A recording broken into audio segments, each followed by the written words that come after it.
Welcome back, guys. I'm gonna have a bit of a roundup of today's football. So we invested quite a bit in this. So let's have a look at how we got on. Turkey to score or assist, Man City game. Obviously he wasn't in the starting lineup, so it would have been a no bet. So that one was discounted. Forest Bournemouth, both teams score over 2.5. Both teams to score hit, but the over 2.5 didn't. So I'd only say half for one of that, half for that. Bit disappointing, really. It was a bit of a stop-starty match. Never really got into it. Then we had Sunderland double chance. Sunderland won, so that was one to us. Tottenham won, another one.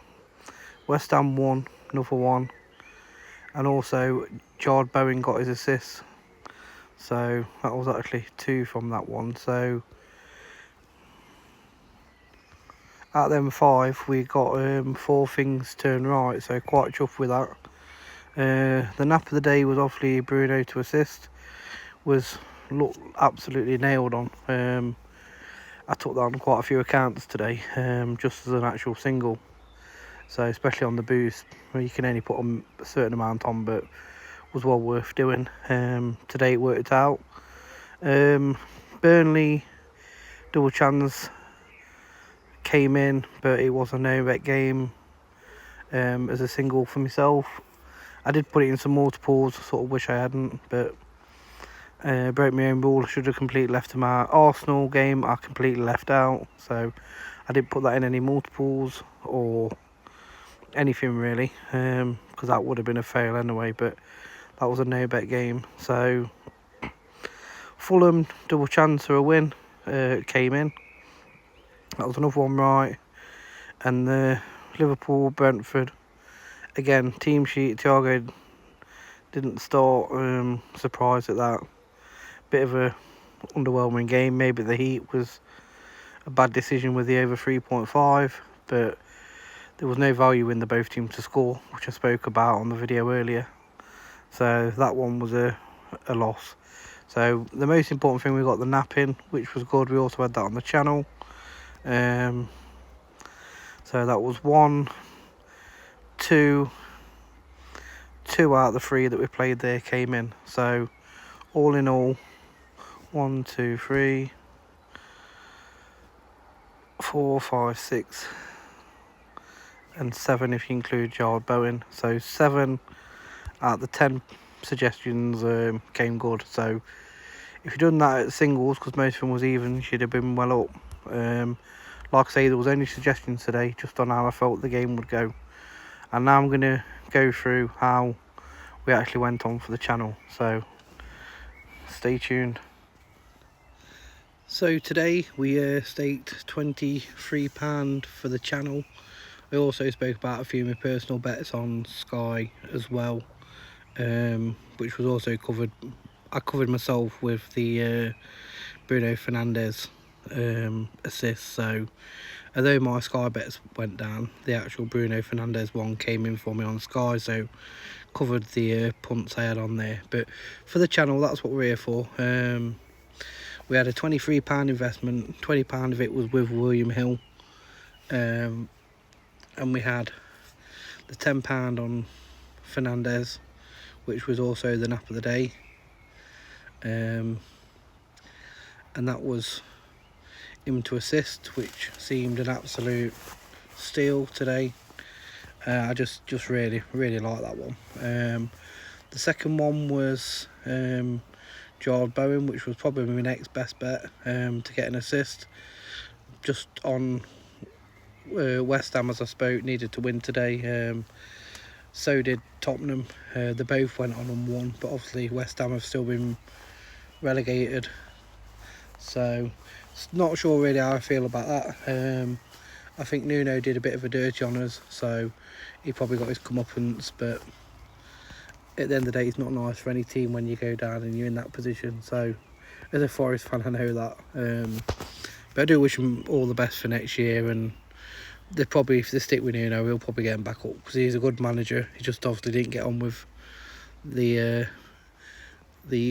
people above him. So yeah, but anyway, I've lost train of thought there. So we had £6 on Bowen to assist, which came in, which made another £20. So we got £46, 65 back from them too, from £16 investment. And then we also had a Trixie, which if you was able to check the team sheets, obviously I put these up way before the team selection came out.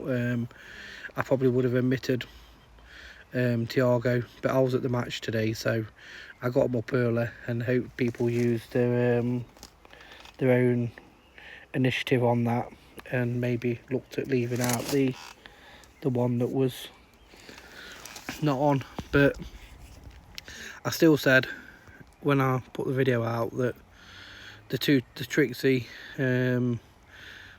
was always two that I quite fancied and one that I felt was the risky one, just to add a bit of oomph to the to put it with a triple. So I knew that the Trixie at £2 would cover the stakes of the triple, so it was sort of a like shot at nothing with that one. So there was a £4.20 back from that. So in total for the day we saw a £60 and so £61 return for the £23 investment. Now the sevenfold that we put on for Sky Bet for the channel, only 4 out of the 7 came in, and the ones that I sort of put on as no bet games probably should have left them alone, just gone with the ones that we were solid with. But that was the whole idea of investing a small amount into a big thing to try and have a big win. But at the end of the day, good profit today. Nice to end the season with a good profit for the channel. So that's all from the Premiership. There might be a few bet builders, but we're going to sort of leave it there with the football. And then I might quite like the MSL, as in if you can keep up to date with it. So I'll wait while it's just started, and there might be some MSL stuff coming up, but that will be based on it getting started. Whatever seasons are starting, and you need to see how teams are performing. You can't just go on reputation. So you've only got to look at the likes of Tottenham for that this year, that won the Europa League last year, and look, they've just managed to stay in the Premiership. Forest, another one, overperformed last year. Been a tough season as a Forest fan. So, but we've got the hard work done, and we're in the Prem for another year. So that's it from me, guys, today on the football. Just want to give you a roundup on how we've got found some good value today. Obviously we didn't connect for the big one, but it was exciting. I quite enjoyed watching the football match today, and congrats to the players in the Forest team that got their awards today. So yeah, we're probably going to look at the World Cup next. I don't like any of the prices for the ones, or the European teams I think are too short to be taken as an outright winner. So I do want to have a bit of a deep dive into that now the Premiership's finished, and maybe look to see where we can find a value angle on them. So remember, it's going to be hot. It's going to suit some of the other teams in there, and that's what we need to bear in mind. Right guys, that's all from me, and I'll catch you all soon. Bye for now.